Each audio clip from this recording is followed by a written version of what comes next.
Channel को जोहार।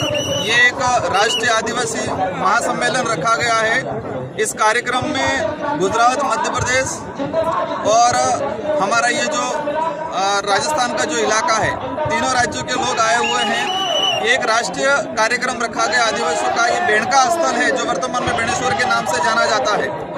इस कार्यक्रम का मुख्य उद्देश्य ये है कि पूरे देश के आदिवासियों को एक संदेश जाए कि वर्तमान जो देश के अंदर जो परिस्थितियाँ चल रही है उसको देखते हुए पूरे देश के आदिवासियों को एकजुट होने की जरूरत है।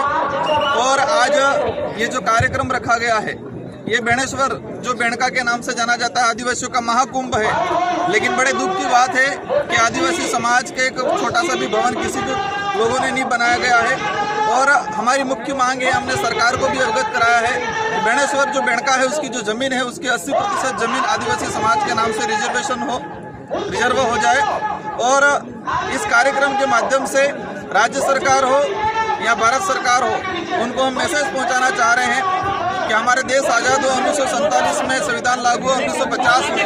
अब तक इन लोगों ने आदिवासी समाज को नज़रअंदाज किया गया है। एक बिलखंड के नाम से जाना जाता था, लेकिन इनको 3 राज्यों में बांट दिया गया है। तो बिल प्रदेश की जो डिमांड है कि 3 राज्यों 4 राज्यों में, ये महाराष्ट्र का भी कुछ इलाका है, इन चारों राज्यों के जो बिल कम्युनिटी के लोग रह रहे हैं उनको मिला के एक बिल प्रदेश बनाया जाए। तो इस कार्यक्रम के माध्यम से बिल प्रदेश की मांग को लेके, रिजर्वेशन की मांग को लेके और आदिवासी समाज को जो अलग अलग धर्मों में बांटा जा रहा है, तो आने वाली जो जनगणना है इसमें आदिवासी समाज के लिए अलग से एक धर्म कॉलम और धर्म कोड जारी हो, ताकि देश के अंदर आदिवासियों की अलग से जनगणना की जाए। इन विभिन्न मांगों को लेके ये कार्यक्रम रखा गया है और इसमें आज लाखों की संख्या में यहाँ पर आदिवासी समाज जुड़ा हुआ है। सारे लोग कहीं न कहीं दिल से आए हुए हैं।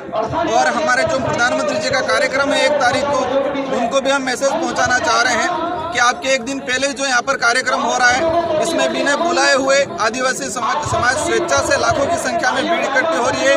तो इसकी भावना को समझे। और मुझे उम्मीद है कि प्रधानमंत्री जी भी आदिवासी समाज को हित को देखते हुए कोई न कोई बड़ी घोषणा करेंगे। हमने हमारे समाज की तरफ से जो मांगे थे हमको पहुंचाई है।